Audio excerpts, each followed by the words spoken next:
Welcome into another edition of Target Score Winnipeg, another live edition. As I forget to turn on my light here. Wow, it's bright. My goodness. There we go.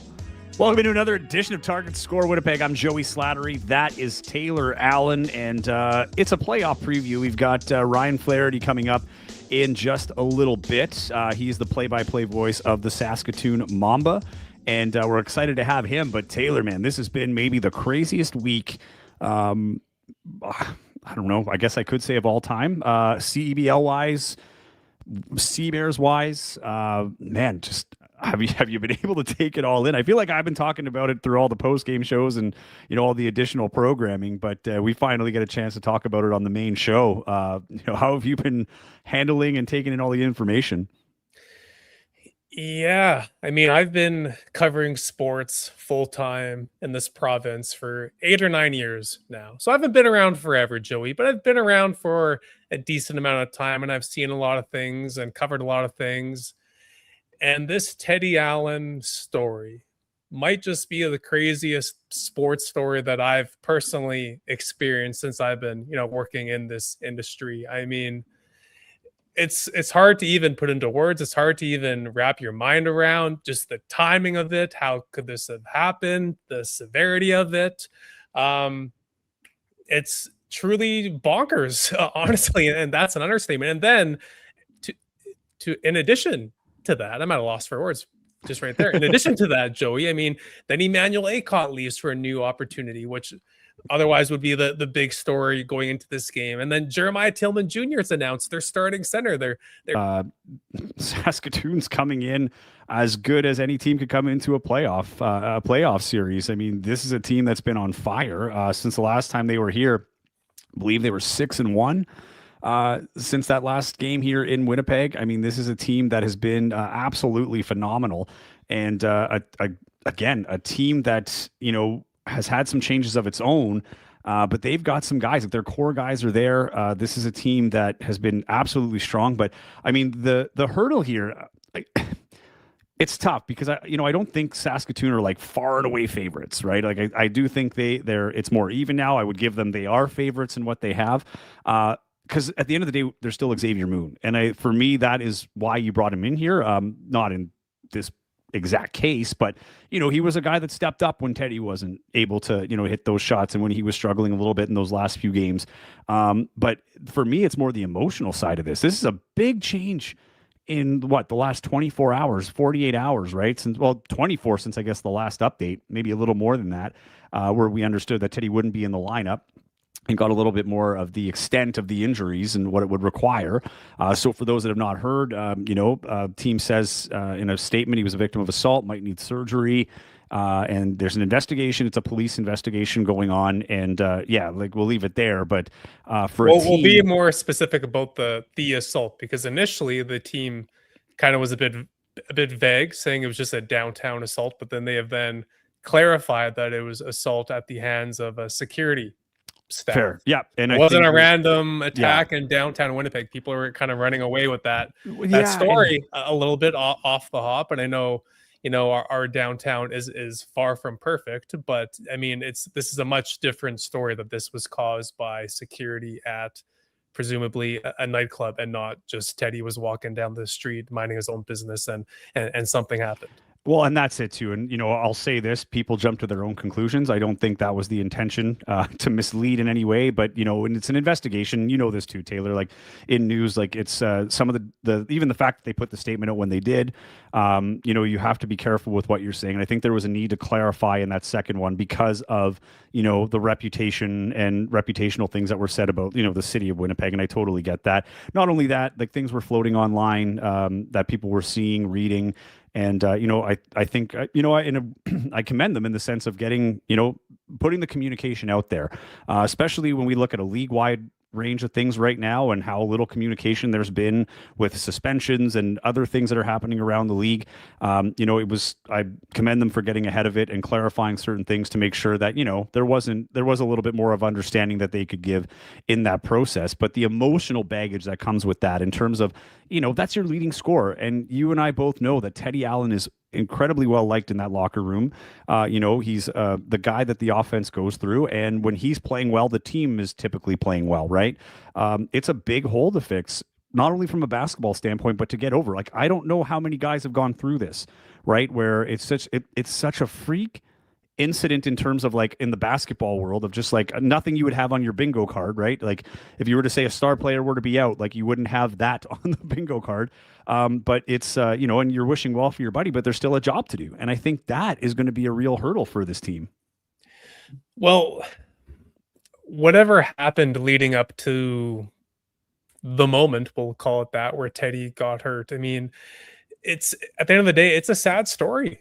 Joey, I mean, here's a guy who won MVP here a couple years ago. He got booted off the team the following year, gets brought back this year, and he seemed like a totally different guy to some extent, right? And he's playing some fantastic basketball. Wasn't perfect always, but like, he was playing some fantastic basketball, and was in the thick, and still is in the thick, of the MVP race. And just how cool of a story would that be? Could that be, if him winning, MVP again in his return to Winnipeg, and then now this happens?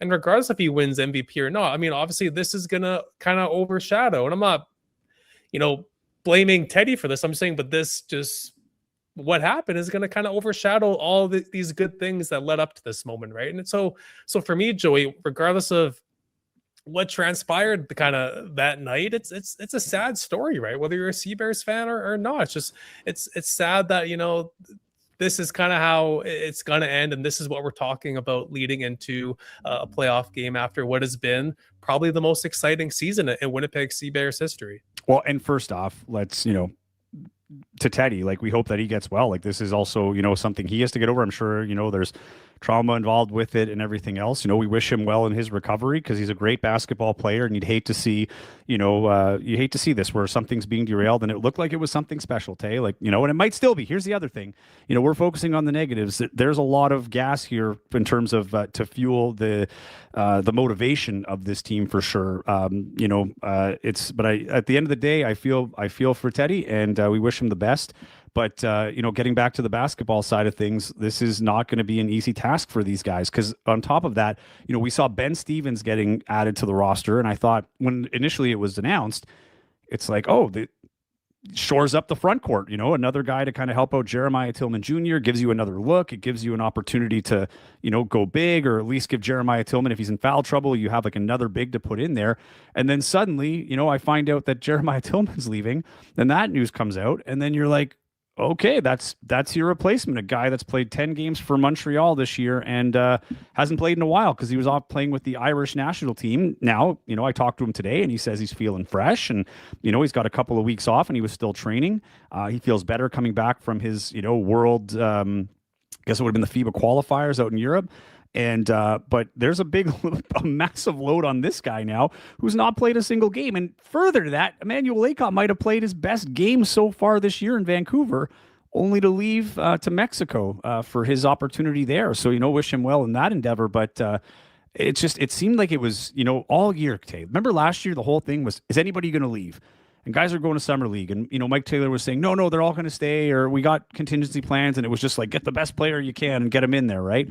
This year they had that consistency until the very end. And to be fair, going back to your other point about the overshadowing, this whole season has been overshadowed by everything that's happened in the last 48 hours. Like, not only Winnipeg, that melee in Scarborough was wild, and then the league announces the suspensions today, and I don't know how. I don't know. I don't think the Miles Powell is strong enough. I thought that, that one wasn't a suspension. It's a fine. For some reason, he only gets a fine, though I'm pretty sure if you look at the video, there was punches thrown there. People are calling out, well, Kyle Julius got 3 games, and, there was no connected shots in that one. So where's the consistency? I mean, we're talking about everything but the CEBL playoffs that are going to be on TSN and CBC this year. So to your point, going back to the overshadowing of everything, I don't think it's just in Winnipeg. I think that from league wide right now, we're not talking about the right things. And I think it could have been avoided. I think this has been something that's been building over time in these last, quarter of the season, that is now boiled over right at the most important time. And we should be celebrating the best in Canadian basketball, going head to head for, the greatest Canadian championship in basketball. Well, if people think Ben Stevens can replace Jeremiah Tillman Jr., they're going to be in for a rude awakening. And that's not a knock on Ben Stevens. That just, Jeremiah Tillman was a real difference maker for these Seabears. And Ben Stevens, look at the stats, man. Like he's not the player that Jeremiah Tillman Jr. is. And then losing Emmanuel Acott, I mean, we kind of went down a similar road last year, right? When he took off to play in the Afro basket, and fortunately for the Seabears, it worked out where he was able to come back for the playoffs. But it's like, really, like, what are the chances of this happening again? That he once again kind of takes off, and this time it doesn't sound like he will be good to will be around for playoffs. So, like, just what another massive blow for this team defensively. Like Teddy, I mean, offensively, massive blow, but to lose Jeremiah and E-Man, my goodness, defensively, massive blow. And yes, Simon Hildebrand will get more run now with E-Man out, but I mean, he's not the defender that E-Man is. Like, that is a massive blow. So, Joey, I'm not trying to be glass half empty, Mr. Negative, rain on everyone's parade here, but like, honestly, Joey, this is not the roster that they're putting out on Thursday is not the roster that finished second in the West. Far, far, far from it. So yes, they still have Xavier Moon. And yes, he could go out there and score 45, 50 points.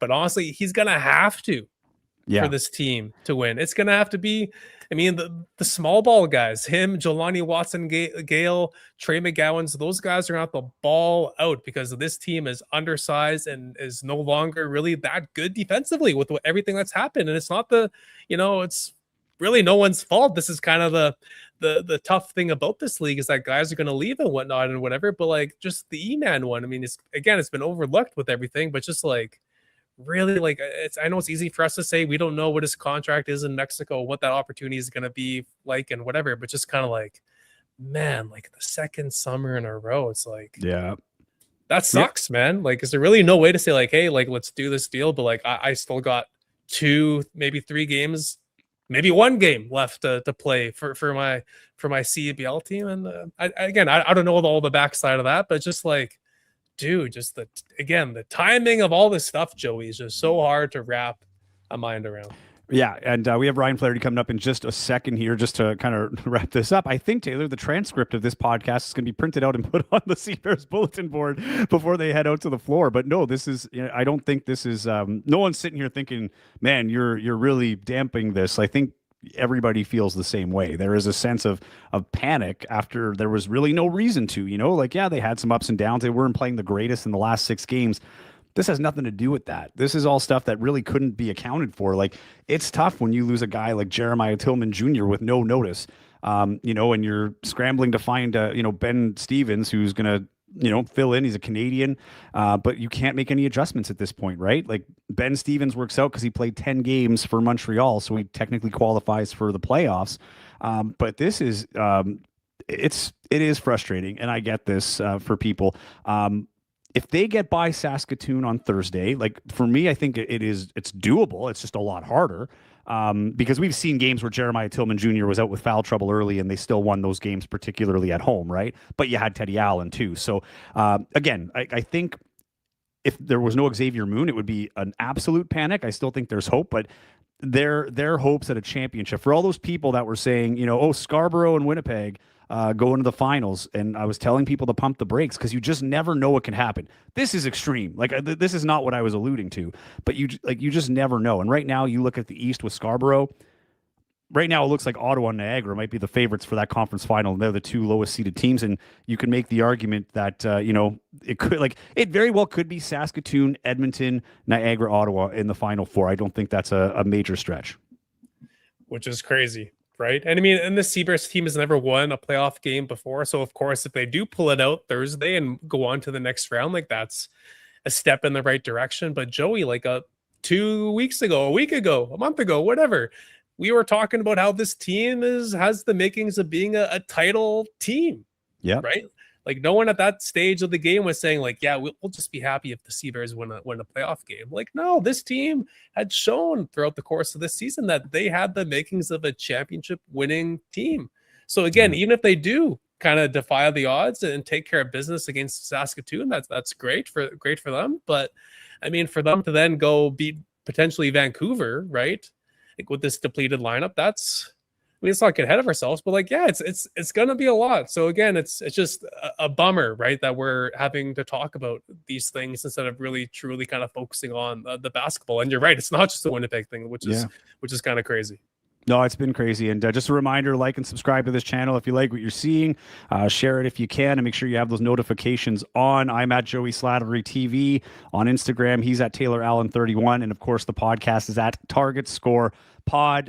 Marsh Mamba says, thanks for tuning in. Love to see you guys active on the chat. We'll try to get through as many as possible. Crazy 2 weeks ago was the 54-point game and Moon debut. Organization was at an all-time high. Fast forward, and we are about to be a first-round playoff boot. A lot of people feel that way, and this is what I was saying, right? The highs aren't as high as they feel, but the lows aren't as low as they feel. But this one is just above anything we've ever seen. One more person saying, it was a Smirky. What's up, Smirks? I haven't been more depressed as a Seabears fan than this year. Yeah, this has been a lot for everybody to kind of take in here as as we go forward. But let's look ahead to this game on Thursday. It's a massive one. And for those that were counting their chickens before the eggs hatched, it's a reality check here. It's time to bring in our friend Ryan Flaherty. He is the play-by-play of the Saskatoon Mamba. Ryan, how are you today? Thank you so much for making the time here to join us on Target Score Winnipeg. Oh man, yeah, I appreciate it, guys. Glad to be here. Yeah, a lot to talk about. Well, what a week it's been, and it's not even half over. Yeah, tell me about it. I feel bad for everybody at the league office that was just trying to enjoy their holiday Monday and. Oh my goodness gracious! Yeah, we're showing. I was pulling up to the arena for the last game of the season, all around, right, with Calgary coming to town, and of course that was just after the brawl happened, and so we were all watching that video and trying to figure out what might happen there, and then of course we get the news just before the game about Teddy, and now we're seeing players departing. It's a lot to process, that's for sure. Well, totally. I mean, let's start with the obvious. I mean, how's the feeling out in Saskatoon right now? Because I'm sure it was for a part of the season you weren't sure if you were going to be in the playoffs, and now suddenly you've got a peaking roster going up against a Winnipeg team that I don't think knows what hit them. Listen, I'm going to try to separate this from the events of the last 48 hours or so, just and talk about the season initially, because the vibes are high. The vibe, and there was an 0-4 start this year for the Mamba, and people were thinking, "Oh no, here we go again." But even despite that, it was a different vibe around the team. They found a way to kind of play the type of basketball they wanted to play. Isaiah Fox has been just a terrific addition as the head coach. But this is a team that, regardless of what has happened outside Saskatoon, that might be, with the exception of Scarborough, the hottest team in the league heading into the playoffs, right? We're talking 6 wins in 7 games. A team that is not only fun to watch, but wins at home, set a franchise record for wins.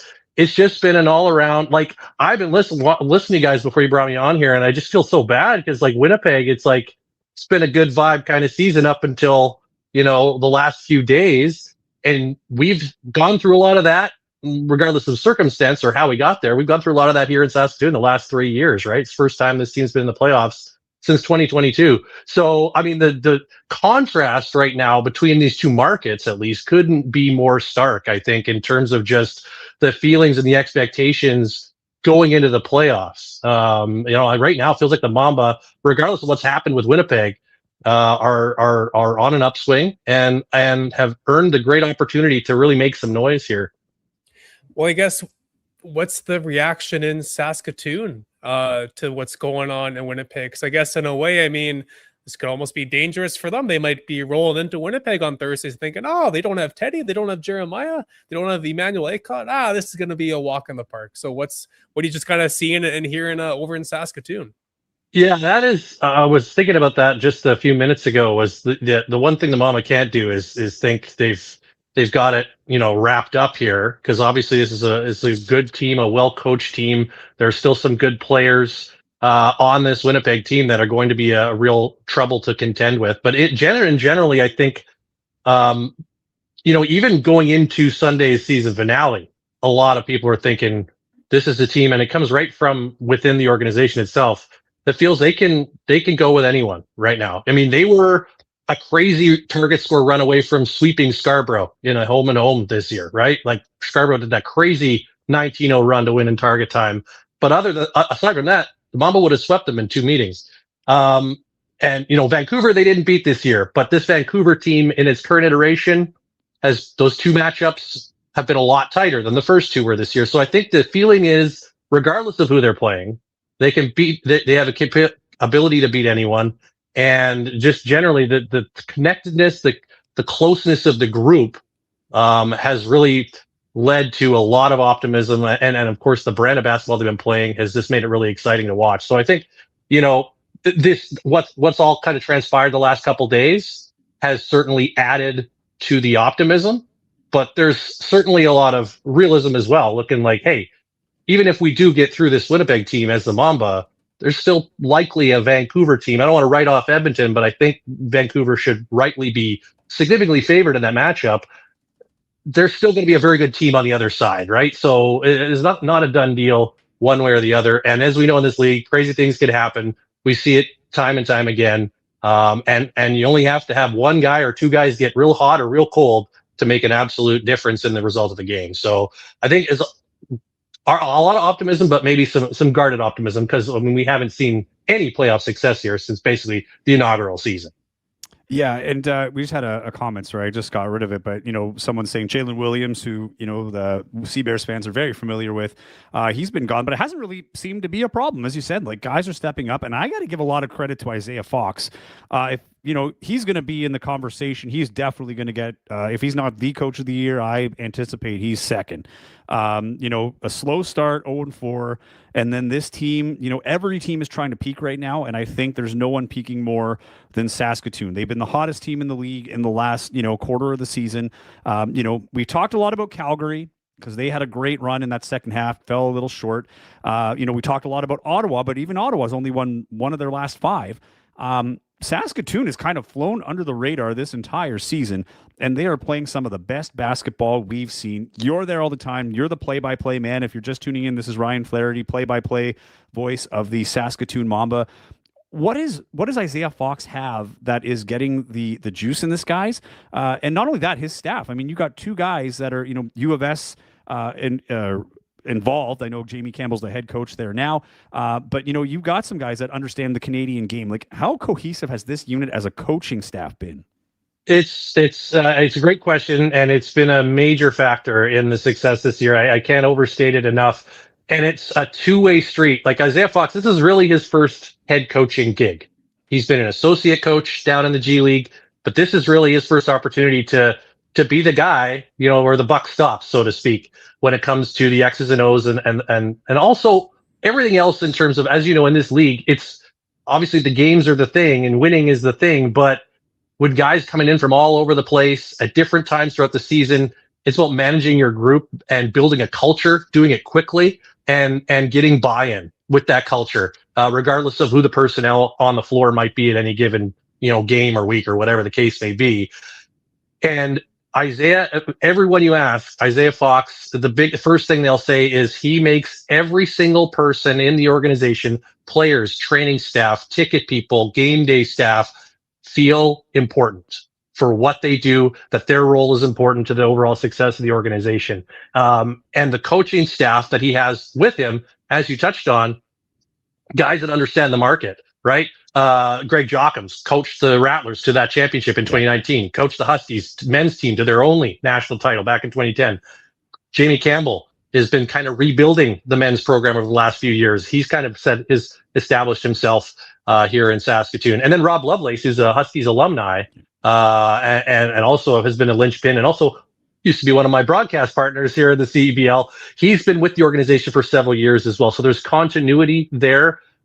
Isaiah recognized that. He uses those guys as a sounding board, but they also, despite the fact this is his first head coach gig, really respect him, the voice that he has. I mean, he will ask anyone and everyone about, what he can do better too. He's always seeking feedback. He's always advocating for his players. He is a real players coach, and I know that phrase can come with a lot of baggage at times, but it has really worked. And the secret sauce is really just that they've collected a group of players that are willing to buy into what he's selling. A couple guys that knew him from his G League time, but also just guys that are hungry to win. We talk about Tavian Dunn-Martin, a guy who hasn't won at any level since, he was in high school. And that was a big selling point on getting him to Saskatoon.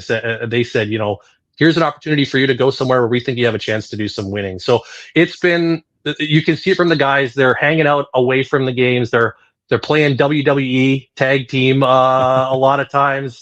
They're all kind of living now, Ryan. living together in sort of the same complex out in the suburbs here in Saskatoon.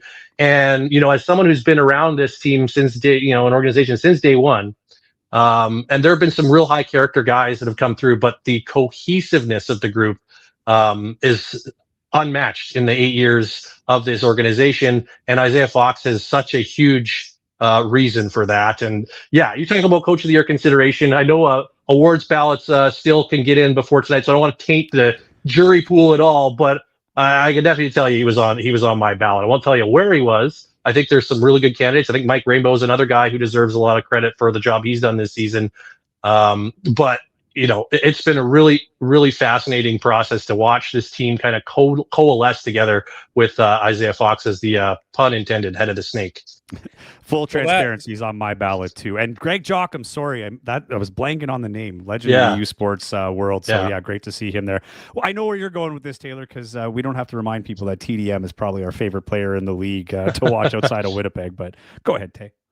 I was going to say that must have been one hell of a sales pitch to TDM, because the Mamba have not done a whole lot of winning recently. Right. But it has been a different season for you guys this year. So obviously the sales pitch did come to fruition and work out. But Ryan, I'm just curious, what needs to happen on Thursday for the Mamba to win, and what needs to happen on Thursday for the Sea Bears to win, in your opinion?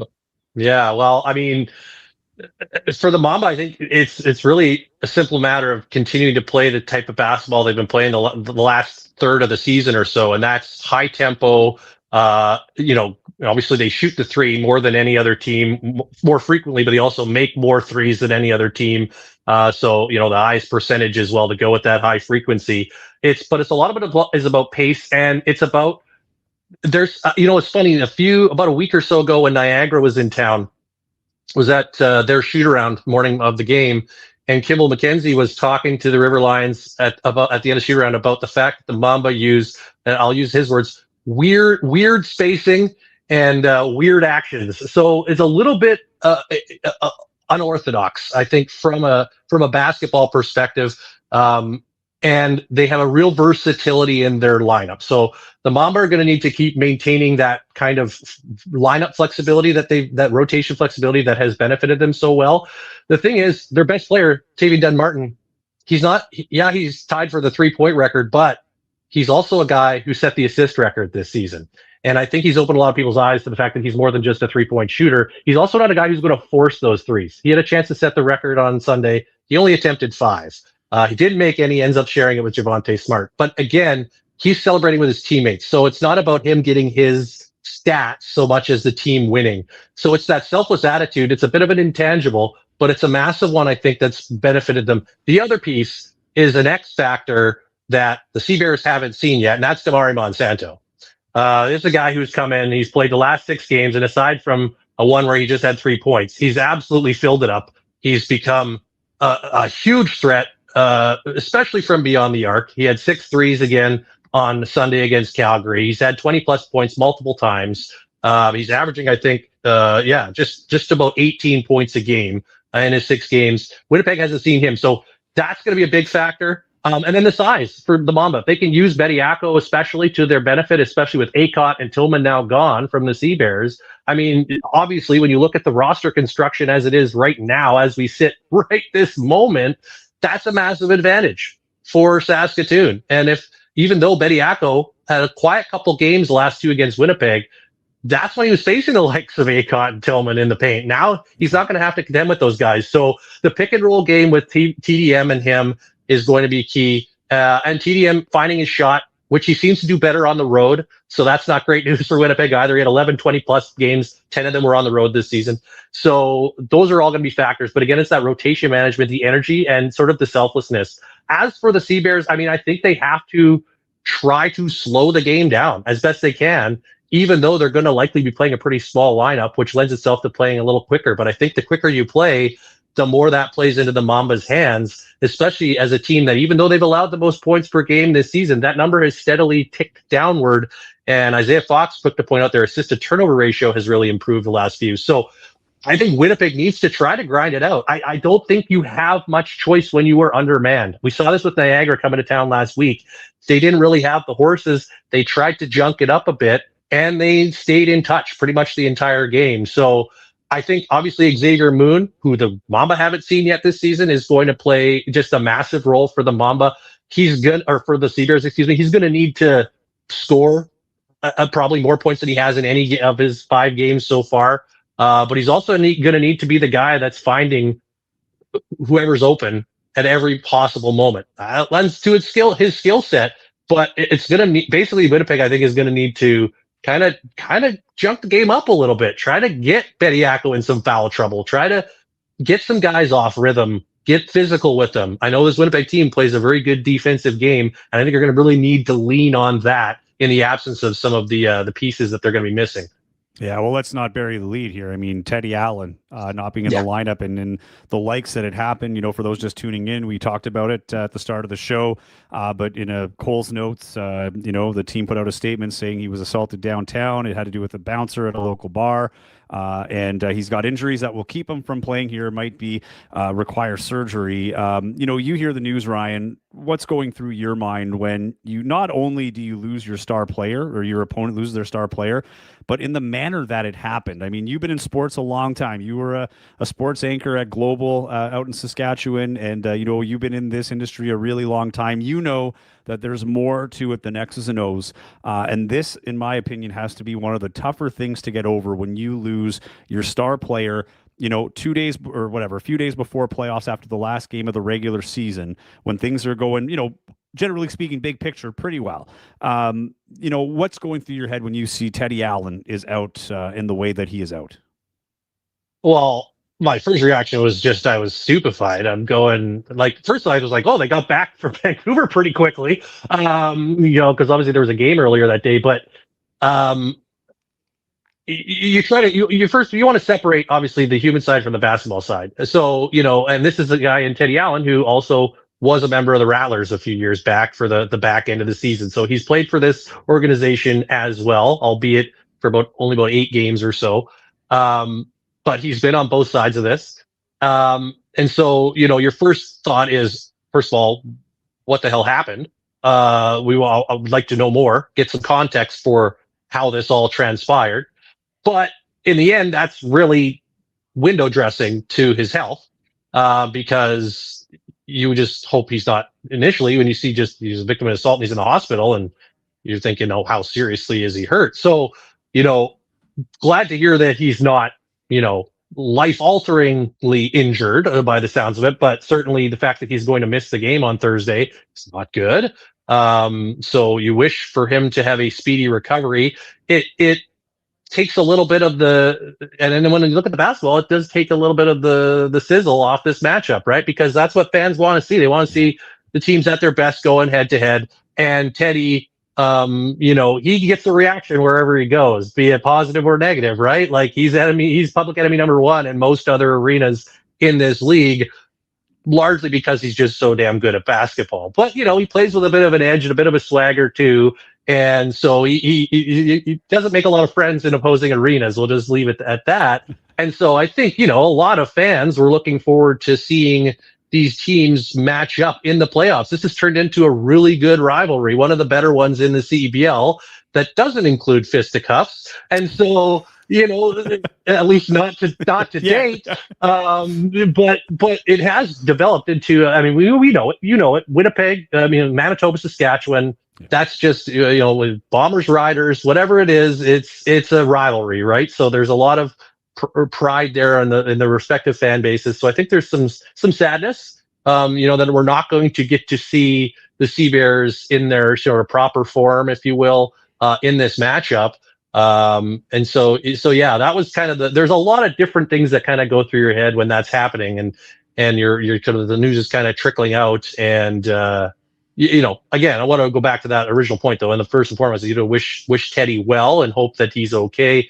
Obviously, better than most the sort of transition, or if you will, that he's kind of gone through coming back to the league this year and trying to sort of turn the page a little bit in his career. And it's just an unfortunate way for his season to potentially come to an end.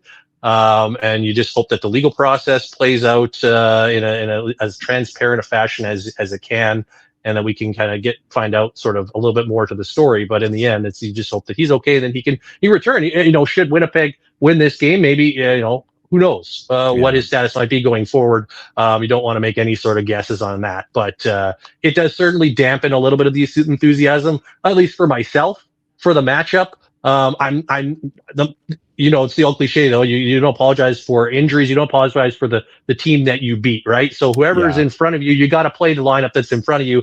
And I know in that Mamba locker room, if they do win on Thursday, they're not going to apologize for beating an undermanned Winnipeg team. That's going to be a full value victory if they do pick it up, but it's certainly not going to be handed to them. Yeah, and that's what you said, Taylor, right? Like right off the top of the show, it's unfortunate that we're going into the playoffs and this is the story. And to your point, Ryan, like this was a really nice, comeback story.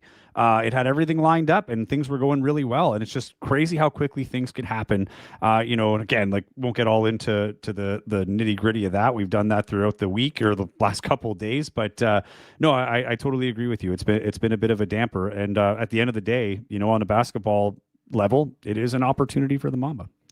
Yeah, 100%. It totally is. I mean, talk about two organizations that are looking for playoff success. One of them is going to find it. One of them's going to get that win on Thursday, and there's going to be a fan base that's pretty happy about that, regardless of the circumstances that led to it. In the end, the Seabears fans are going to be celebrating that first ever playoff win, or the Mamba really their first since 2019. I know they had a play-in win in 2022. I don't really count that. It's kind of a gray area for me. So it's been even longer in my mind than the 4 years since they truly experienced that kind of success in the postseason. So it's just the road to get there has been a very strange one here this week. Well, one of these teams will be going away after Thursday, but this Teddy Allen story isn't going to be going anywhere. I think in the coming weeks or maybe months, as more information starts coming out, and people start to really know what happened that night. I'm assuming we will get more information. Then it'll be something everyone could kind of sink their teeth more into and really wrap their minds around. But unfortunately, I do have to run. Ryan, it's nice meeting you. I'll let you guys continue to break down the game tomorrow. I know everyone's kind of, us three included, are a bit not as excited as we were before, but who knows? The CEBL is pretty unpredictable, so you never know what could happen or who could be that breakout star for either side. So hopefully the energy is still there tomorrow in the building. Hopefully the place is still rocking, but either way, us three will be dialed in and tuned in for sure. But I'm out here. Nice seeing you guys, and all the best. Yeah. See you guys tomorrow. I appreciate you. Tay, talk soon. And yeah, that's the other thing too is you look at the news cameras that were there, for yesterday's practice, like every outlet was there, and it's not for a playoff preview, right? They're there for a different reason. So like I said, there's been distractions, with this team throughout its history. Nothing like this, and it's going to be a lot to overcome. While I have you here, though, talking about the crazy week that it's been, we've got a few comments here. I just want to bring up a couple here. There was one person saying, this is Andrew, very happy for the Saskatoon market with all the hate towards the rebrand and ownership change before the season started. Another losing season couldn't or could have ended, I think is what he meant to say, the franchise. You were there. Like obviously the early feedback from everything that was coming, there seemed to be a little bit of animosity. A lot of people love the Rattlers brand, not so much, didn't think that was the problem. But for what this team was able to accomplish with its own adversity from the start of the season, how have you seen the fan base kind of embrace this new era of Saskatoon/Saskatchewan basketball? Yeah, it's a fantastic question because it has been quite an interesting, I will say, 6 months since February, when the press conference was held to announce this sale and rebrand, basically this whole full relaunch for the franchise. A sale that, by the way, came together very quickly. The process began in December, mid-December kind of thing. Even though Real Entertainment, Jason Rivera, Usman Tahir Judd had kicked the tires about a year prior, but then he kind of came back around to it in December. So a lot happened really quickly. And you're right, there was, we'll say, pretty divided opinions on the rebrand itself. But there was sort of this, and I kind of talk about this sort of tiers of support for various changes, because there was a lot at once, right? Obviously, the rebrand of it all was the most visible piece of it, and the thing that the most fans, whether they were hardcore supporters or casual fans, that's the easiest thing for people to seize on. But at the top, you got to start with the fact that this was the last team to get private ownership in the league. And I think right from the start, there was almost unanimous support for that. I think people could see that there was some restrictions, if you will, on money when it came to the Rattlers and what they were able to do financially, because they were still under that Canada Basketball Ventures arm length of the league kind of ownership. So universal support for the new ownership. There also was this venue change, right? The team split its home games this year between SaskTel Center, the original Snake Pit, where it's been since day one, and now Merlis Belcher Place, which is the community facility that is on University of Saskatchewan campus, brand new in 2018, $72 million amazing facility that a lot of people, myself included, have been sort of clamoring for this team to play in for years, feeling that this was the perfect fit. But there were a lot of hurdles to overcome to get them there, because it's a busy facility. There's times a year when they need the ice to be in there. There's convocation ceremonies. There's all these other events that go on there. And so they had to overcome some of those challenges. That's why they ended up splitting their games this season. I think generally there was almost unanimous support for that as well. The rebrand, Jason Ribeiro talks about separating the signal from the noise. That is a very hard thing to do, because yes, when the rebrand was announced, along with all this rest of this, if you just judged by internet comments, which you and I both know is not a way you should go through life, but it's a very easy trap to fall into, you would think that it was universally despised. And I'm not going to discount that there were a significant number of fans who did not like it, still don't like it. I think, though, the challenge is to identify which of those fans are actually Rattlers/Mamba fans, and how many of these comments are coming from outside of Saskatchewan or even Saskatoon, and how do you separate all that? Because frankly, it doesn't really matter what someone in Scarborough thinks of the rebrand. Fair. It doesn't matter what someone in Winnipeg thinks of the rebrand.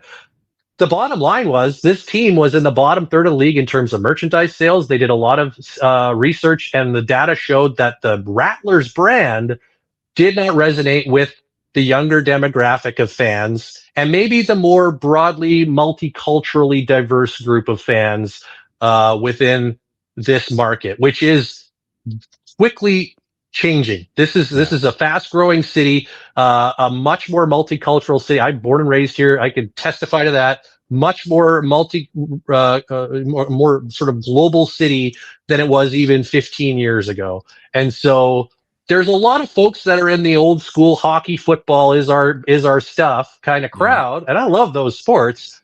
But there's a lot of folks who are reluctant to accept that things might be changing demographically within their home province or their home city. And so I think there was some baggage attached to some of the negativity with that as well. So there's a lot of stuff to unpack. But in the end, as I mean, a lot of us said right from the start, is people are going to, a lot of fans who are upset about the rebrand are going to forget about it if this team wins basketball games. And sure enough, as we've seen proven time and time again, the winning is the thing. That is what will get you support. If you win, if you give the fans something to get excited about, then a lot of them will put those misgivings aside. And we have seen, and especially with the team moving more regularly into Merlis Belcher Place over the second half, the crowds have steadily grown. The atmosphere has continued to get better and better. The players like it. Even the visiting players will come in and comment on how much more they enjoy playing in Merlis Belcher Place. It's not a knock on SaskTel Center. That's just a massive 15,000 seat arena that you can't possibly hope to fill in the summertime for CBL basketball, at least not right now. So it's been an interesting process to watch. And then the team's gone 8-4 at home, so fans have been able to get on board and be rewarded for that support with victories on the floor. And a lot of that negativity has kind of fallen by the wayside. You'll still hear people in, Mamba, that isn't even a snake that lives in Saskatchewan, blah, blah, blah, whatever. Yeah. And I was even first to admit, and I still not the number one fan of the name, but I will admit it's easy to say, fun to say on a broadcast. It rolls off the tongue quite smoothly. And so, even I've kind of grown to appreciate it maybe more than I did initially. And I think you have to give Jason Ribeiro and his team a lot of credit for taking a big swing. Because as you mentioned a few minutes ago, Taylor did, there's a chance this sale not gone through, or some other things happen. This team may not have even been here this year. There was no one left in the front office as of last October. There were 2 employees left in the organization, right? So the groundwork was there for a relocation, and now I think this team has reestablished itself, and there's no fears of this team going anywhere. And now what they want to do is really reward that support with some playoff success. Yeah, and I think it would go a long way. I mean, I agree. At first, I was kind of like, okay, because I also, I lived in Regina for a while, and I'm like shocked they got away from the green was my first kind of more than the Rattlers, and go into purple, which is a very tricky sports color. That's why you don't see a lot of pro teams with it. It's grown on me. I love the Rattlers branding. Personally, I thought it was, I did too. Look cool. I love that prairie rattle, like the wheat rattle. But I get it. It's a new ownership, and they want to have their new team, right? You're trying to break away from the unsuccess there. And I've loved the Merlis Belcher look on TV. I've still not been out there in person, but I agree with you. SaskTel Center is massive for our Winnipeg viewers. If you've never been, it's as big, maybe bigger than Canada Life Center. For whatever reason, it just didn't pick up like it did in Winnipeg. And to be frank and fair, when the Sea Bears announced their name, there are a lot of people going what's a Sea Bear, right? Sure. Myself included. Yeah, totally. And now it rolls off the tongue here too, right? Now we can't imagine the team being named anything else. So I think it'll take some time, but winning goes a long way. And as you said, this is a team that is going back to the playoffs for the first time in a very long time. It's a new era. You've had your most successful season. I think there's a lot to be excited about. One person asking, and you're the guy to ask, this is from Andrew. Andrew, thanks. I've got to your message a few times. Appreciate you getting in on the chat. Says, do you think the Mamba played their last game at SaskTel Center? That's such a great question. I wish I had a concrete answer. I think what I can safely say is that there is a strong desire within the organization to play as many games as possible at Merlis Belcher Place going forward. And whether that means somehow getting all of them there, again, there are some hurdles in terms of how that facility is booked and used. It's a sort of a hybrid facility. Again, there is community usage. We have, it's home for the Huskies hockey teams. It's also the practice facility for their basketball teams and houses their soccer teams. Their team rooms and stuff are in there. Griffith Stadium is right in behind where they play their games. It's also home to 2 AAA hockey teams and a whole bunch of other events. A lot of traffic. And so we've had 2 Grand Slam of curling events there. But it's the time frame of the season, and of course, I think you probably heard the same whispers I have about maybe expanding the season in terms of number of games even further. Whether that's going to happen or not, there are other issues with that we don't have time to get into here. But if that were to happen, it would increase the challenges of playing all the games at Merlis. But I think the hope is if they can get all their games there next season, that would be the top priority. That might take some creative scheduling. You might have to see something like we saw with, the Argos and Lions in the CFL this year with the World Cup affecting their stadium availability and sort of having heavy chunks of games in different parts of the year. So maybe that's the solution. If you want to play everything at Merlis, you might have to face a stretch of 6, 7, 8 straight road games at some point in the year in order to accommodate the other things that go on at Merlis.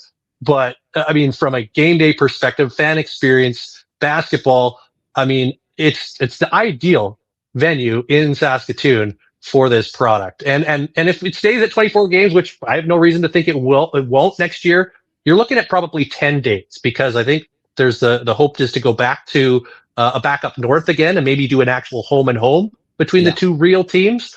And then also, because this sale happened so late in the year, they didn't have a chance to do something which Jason Ribeiro and the Real group really like to do, which is neutral site games, which they've done with the Surge over the last few years. I think they're hoping to get one in Regina next year. I don't think that'd be huge. That's not. I want to make clear. I'm not announcing anything, but I think there's speculative. Yeah. I don't want anyone to think this is a done deal, but I think don't book based on what I've Regina yet. But I think that's I mean, if they'd had more runway this season, they probably would have made it happen as well. So realistically, if you're staying at 24 games, you're looking at 10 dates. And I think there's definitely a way that they can make that happen to have all 10 at Merlis Belfort Place. I think the arena staff are supportive of that as well. Got to give them a huge amount of credit for helping this happen as well. And of course, the Huskies, that partnership is strengthened even further by having those games there. So, I mean, I would love to see it, and I'm hopeful that it can happen next year. Yeah. Yeah, and honestly, like I think the neutral site games in Regina would be huge. I know, I lived in Regina. I always thought it'd be awesome if you had a battle of Saskatchewan. You've never really had that professionally. Yeah. And if the league continues to grow as it has, I mean, I know there's interest in other markets. Regina's been kicked around before the ownership. I know there is that kicked around with the league. Do we move it south, right? Do we go to Regina? I think Saskatoon's in a good position now, and I would love to see, if they got something started up out there. I know it'd be tough because Saskatchewan also, the size of the market, you want as many fans as possible, but give fans a rivalry. I think there's enough people there, and I know the fan base very well. It's a very strong sports fan base. I think it would be awesome. Before we get to Regina's hosting nationals right now. Just mention that. Great basketball town. Yeah, absolutely. This province, very sneaky basketball market. Like a lot of people don't appreciate how much support there is for the sport here. Yeah, I want to ask you though. You talked about the neutral site games, and we will talk about before I let you go. I do want to touch on everything that happened in Scarborough a little bit more, but you got to go to Whitehorse. What a cool opportunity! Hats off to the Real Sports Group for pulling that off. I know there are some challenges when you're doing something so quickly that's never been done before, but history was made, and I thought it was a phenomenal initiative to engage the northern, basketball community that is often overlooked because of its size. But you were there. Like, what was it like to be there for that weekend? To see the sights and feel the enthusiasm there. Even beyond the game itself. Yeah, it was tremendous, and thanks for all the likes on my Instagram story. By the way, I appreciate that. You're hammering that like on my photos from around town. After that, but you know what? It was a really cool opportunity. I mean, we only found out a couple weeks before the game that we were actually going to be going, or asked if we were available to go. So thankfully, two of us were. Unfortunately, Katrin, our sideline reporter, wasn't able to join us for that one. But for Eric Magdens and I, we were both just kind of really soaking up the scene. It was really neat. I mean, something was cool. So there was a dinner the night before the game with both teams at the hotel and team staff. So another thing you won't really ever see in pro sports, like two teams getting to meet in a game, having dinner together the night before. But there was a lot of sort of dignitaries and things like that. We had a chance to speak with Whitehorse's mayor, Kirk Cameron. No relation to the guy from Growing Pains. I saw that. I was like, oh, that's what happened to him. Yeah. But he was very proud. He was bragging about and talking about they have this great Jeux Canada Games Center up there. We didn't get a chance to tour it, but I saw it from the road. It looks spectacular. He was, saying hopefully this game and hopefully some people will see that we could use some upgrades of our arena, because I think we all saw the venue itself was it's seen some better days, shall we say. Yeah. Tahini Arena. It is a hockey arena. Calling a game in there was a little odd when you have a hockey scoreboard with no timeouts or foul indications or anything like that. So you really got to stay on top of that. It's only at one end of the floor too, kind of thing. And the glass was still in. That was the only part from a viewer standpoint that was tough. Yeah. Well, I can tell you it would have cost $30,000 to have the glass removed temporarily. That was the price tag that was thrown out when the request was made. So who knew? Apparently, and even the same number for just some of the glass, right? So it was so that's why they didn't do it. It was a little cost prohibitive. But I think even despite that, it still looked like pretty good on TV. The cameras were high enough up; it wasn't really restrictive on the viewing, the sight lines. And they sold that building out, and the tickets were $55 a pop. Wow, there were, and they sold 1,500 of those tickets in a city that's basically the size of Moose Jaw. Mm-hmm. So very, very cool to see. We weren't there for the Canada Day parade that they had a couple days prior, but the teams had sort of a couple trucks that were decorated or whatever, and they had a hoop on the back, and the kids were just swarming it, shooting hoops. They're giving away merch. In fact, Eric Magda, as my broadcast partner, was asked to bring up on behalf of the team a whole other suitcase full of merch because they sold out of Mamba merch before the game even happened. Before the game even happened. Well, brag. They sold a lot more Mamba merch than Surge merch. I'm just going to say. Hey, maybe the rebrand, you're onto something. Well, this is what I'm saying. This ties back to who is the rebrand for and who makes the most noise about it. It certainly looks, when you go to a neutral site, that Mamba, and at least the look of the merch that they were selling, was pretty appealing to the fans out there. So, and I think they almost, if not totally, sold out again at the game. So the reception was tremendous. I mean, lines were out the door for the game. And again, it wasn't cheap, right? So it was tremendous. And I think my favorite part of it was when the game ended, they did this really smart thing in the game where they handed out Canada flags on every seat before the game. And so all these fans, I think it was the start of the fourth quarter, had waved their flags and stuff coming out of the timeout. Great moment on TV. But then, of course, they were encouraged and invited to come onto the court after the game. And so all these fans are around getting players to sign their Canada flags. And I was like, can this be any better for the CEBL brand than to have 1,000 fans in Whitehorse, Yukon, getting the Saskatoon Mamba and the Calgary Surge to sign their Canada flags or whatever merch they could get or whatever pieces of paraphernalia they could get off them. I had Devontae Banduze, and I had guys ask me for my socks and my sleeves and all kinds of stuff. So well, that never happens there, right? They don't have anywhere near the NBA or anything like that. No, they all they want to talk to you about is Gavin McKenna, understandably so. The most famous export from Whitehorse, athletically at least. But yeah, it was this is really cool. Selfishly, I would have loved to be up there for one more day, kind of just to see a little bit more of the sights around town. But it was a really cool experience, and I feel very fortunate to have got to take part in it. And we'll see what happens next year. If we get 2 games, might be a chance to be up there for a little bit of a longer stay for whoever gets the opportunity to go. Oh, that would be awesome.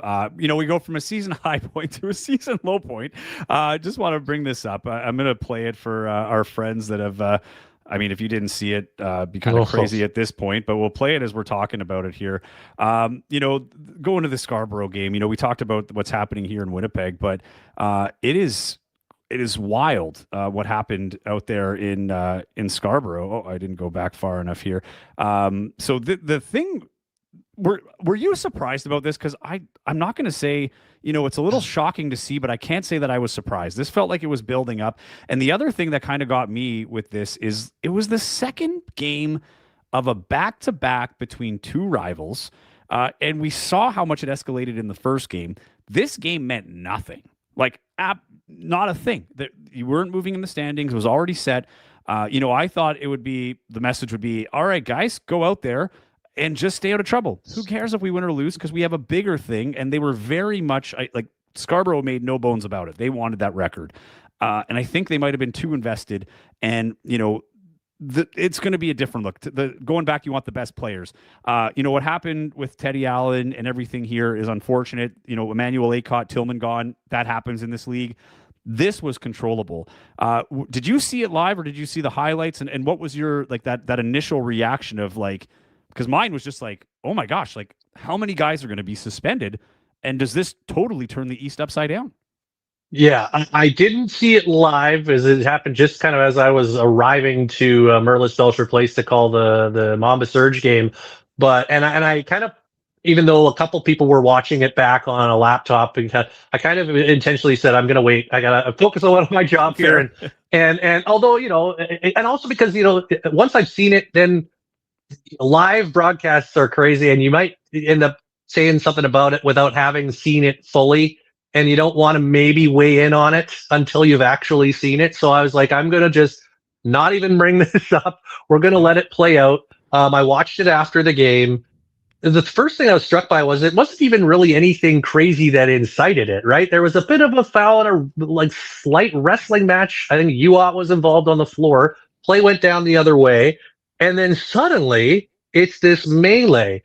And I agree with what you said. Talk about it avoidable, like in tennis, right? You talk unforced errors. This is like the biggest unforced error for these guys. And it's not like, again, you talk, it's a meaningless game, and yet it's the main dudes, because again, we don't have the luxury in the CBL of you could just dress a whole different lineup and sit these guys. So they're going to play. And just getting completely out of their heads. Like, I fully believe they weren't not thinking at all in the moment, other than I got to get my teammates back, or I got to get mine, get in on this, or whatever. It's insane. Now, one thing, and I might not make a lot of friends in Scarborough, and I say this because I think, first of all, let me preface this by saying I think both teams carry blame in this situation 100%. and the way that it played out. I think you can see from the suspensions, or at least the discipline, Scarborough was a little bit more involved than Brampton. If you just go on the raw numbers of it all, right? 4 shooting stars have been disciplined, 2 honey badgers. But of course, it's not as cut and dried in that. But this is not the first. This is obviously the first and most visible and most, let's say, violent incident that we've seen here. But like, it was only a couple weeks ago that Scarborough was into it in Ottawa with the game host of the Blackjacks. And I had a couple people have mentioned, now that was a road game in Ottawa. So a little bit different scenario. You don't travel with quite as many people, but I've had, in the wake of that incident in Ottawa, even before this happened with this melee, I've had multiple people kind of mention when that came up, like, why do the Shooting Stars have so many people on their bench? Who are there's like 10 assistant coaches. It feels like it's like, and I know they operate on kind of a little bit of a different wavelength, the OVO of it all and all that stuff. But it feels like there's this huge entourage, for lack of a better word, on the Scarborough bench, serving no purpose but other than ratcheting up the emotions of the game, whatever that may be. And so I guess what I'm saying is, it doesn't surprise me that Scarborough was involved in this incident. And again, Brampton has to answer for their part in it. For sure. They put out a statement, to be fair for them. Like, I haven't seen a Scarborough. They don't condone it. Yeah, exactly. Brandon said we don't support basically, these types of actions and yada yada yada. For Scarborough, getting back to the basketball of it, these are your best players. You now don't have Turquavi and Smith for 2 games. I don't know how Powell got away without a suspension. But still, I mean, you've got Javon Johnson, you've got key guys not available for this huge game on Thursday. And it boggles the mind that guys, and to me, it makes you wonder a little bit about how much there is a care in sort of like winning for your fans or winning for your organization. When you get into something like that and you're completely out of pocket and suddenly you're putting your team in an awful position. I feel for Tyrell Vernon. I think he's a tremendous coach. Agreed. I think he's done a wonderful job. He's a stand-up dude. He was great in Calgary last year as their head coach. He's been terrific. Obviously, we talk about coach of the year candidates. He's got to be at or near the top of that list. He's got to vote for me for sure. 100%. And for him to have to deal with this nonsense, it's going to be a real test of his coaching ability to get this group together. Now, you still got some good pieces that'll be available, but what the hell were those guys thinking? I mean, really, what are they thinking? To be fair, Ryan, I mean, you and I are on the exact same page with this. I am not a head coach in professional basketball, and I don't want to play that role. But I imagine the common sense thing, and I'm pretty sure that this conversation probably would have happened with a guy like Tyrell Vernon. You and I have got to know him over the years. Phenomenal coach. U Sports developed. He has a great program at St. FX. He runs a tight ship, and he's developed some great players, right? You think of the David Wencats of the world, for instance, that's, popping off internationally and has been a great player here and was part of the Scarborough team before this all happened. But I agree with you. I mean, I've said for a while now that he has been the most important part of this team because this is a team that goes beyond wearing their hearts on their sleeves. This is a team that, goes into the emotion, leans into it, with the physicality and the chirping, whether it's fans, players, like they are all in on that persona. They have the most clearly detailed identity in the CEBL, bar none. And I've always said, when you have a team like that, you need a coach who is settled and can, that doesn't ratchet it up, which I thought he was great. You hear him in interviews. He's always well-spoken, well-calculated, insightful, polite, just not that image of what we see in Scarborough. But, looking at, I brought it up here on the screen for those, it might be a little hard to read, so I'll just go over it real quick. So the league said they had issued fines and suspensions to both teams. This is the disciplinary decisions for the players involved. Roddy Peters Jr. from Brampton, 2-game suspension and fine. Tegre Ize from Brampton, 1-game suspension and fine. Miles Powell, fine. No suspension. Javon Johnson, 1-game suspension and fine. Frank Mitchell, 1-game suspension and fine. Traquavion Smith, 2-game suspension and fine. And that makes sense. I mean, he was one of the guys that really struggled to keep things, under wraps most of this season. But for me, the one that sticks out the most out of that is Miles Powell. I don't understand when you look at what happened with Kyle Julius here in Winnipeg, where, it was and I'm not saying it wasn't warranted. I just want to make that clear. The 3 games I thought was warranted. You should never have that. The fan had to deal with whatever he did because he wasn't at a game for a while. You don't want a fan on the floor. You don't want him taking swings at players or coaches getting into it with fans physically. He got 3 games and then he stepped down as coach. There were connections made here, right? In terms of strikes and punches. It got out of hand behind the scenes, at which we don't know the extent of it because it's not on camera. I am just very shocked out of everything. This was a chance for the league to make a statement, I felt. And I applaud them for posting a statement and putting all of the penalties there. Massive step for this league. It is. Where I do find a problem is now I want to know what the fine is for Miles Powell. Yeah. Because now it's, that is very vague. Like the suspension to me speaks way more volume than a fine. And Scarborough is very fortunate that they've skirted this and they get the, MVP candidate in their lineup for Thursday. But I gotta say, I'm a little disappointed that there wasn't a 1 game for him too, because he was very much involved. It's on the video, and I just don't understand why one player doesn't get it while the rest of them do. Yeah, I share your I'll say confusion. I'll put it. I'll maybe phrase it that way. Now I don't. I have all kinds of empathy for the folks in the league office trying to pick apart the Zapruder film, and there's a lot going on.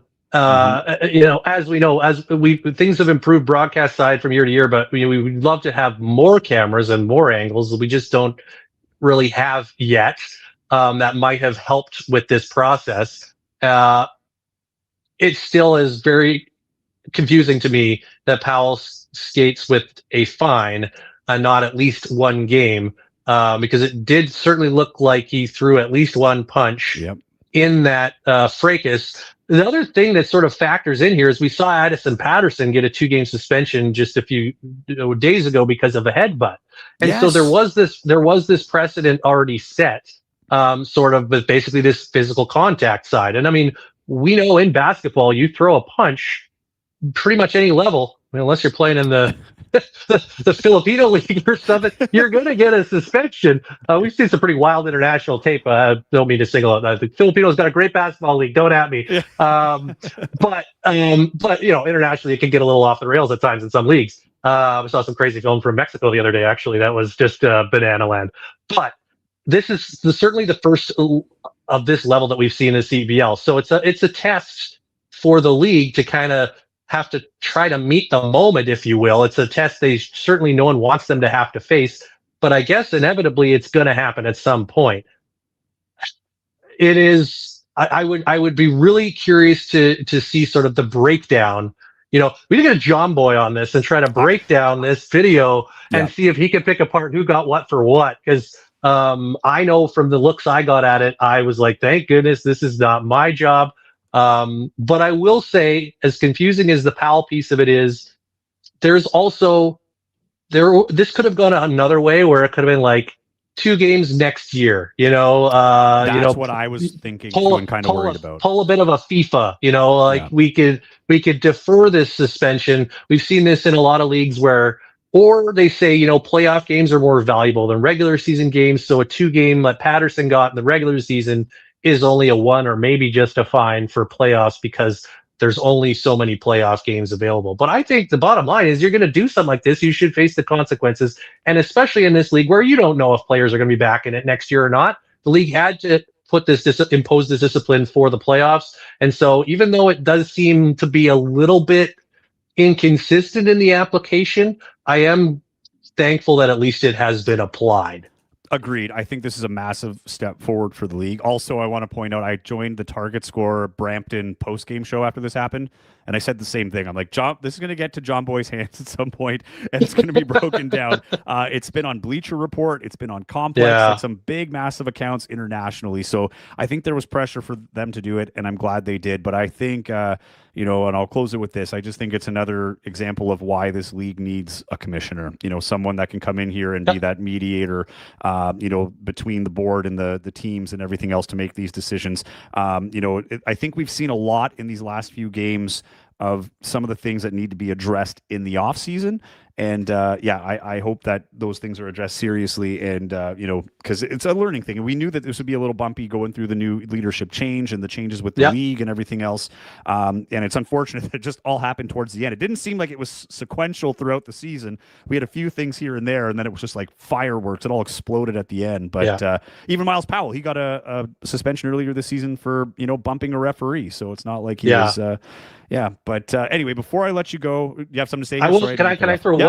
Just one more thing on there on the to-do list for the off season, unrelated to this incident. But when you talk about things to sort of look and as you continue to build forward, because yes, we want this league to be as big and as beautiful as it can be, and there are growing pains that come with that. But we need to, the royal we need to do something about the playoff eligibility rules, because 3 games, not only just with the team, but with any team, that is too low of a bar to be eligible for playoff participation.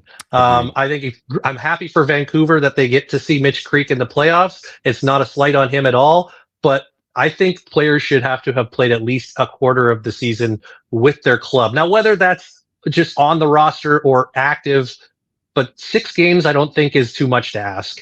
So that's my little request if we want to add to the list for the offseason. And I know that's going to be a point of conversation with the Board of Governors. I know that for a fact.